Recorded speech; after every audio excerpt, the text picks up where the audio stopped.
Saya pertama-tama ucapkan permohonan maaf karena tidak bisa hadir secara langsung dan mengucapkan terima kasih. Politikus Partai Nasdem, Ahmad Sahroni, akhirnya muncul ke publik setelah rumahnya di Tanjung Priok, Jakarta Utara, digeruduk massa pendemo pada 30 Agustus tahun 2025.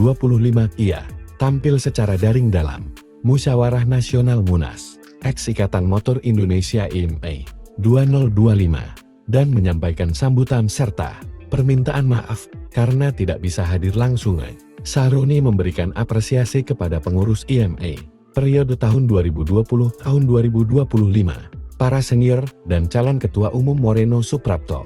Ia menyatakan dukungan penuh kepada Moreno yang diyakini mampu memimpin IMI ke level lebih tinggi dan mengembangkan olahraga otomotif nasional. Selain itu, Sahroni menekankan pentingnya melanjutkan fondasi yang dibangun pengurus sebelumnya dan mengucapkan terima kasih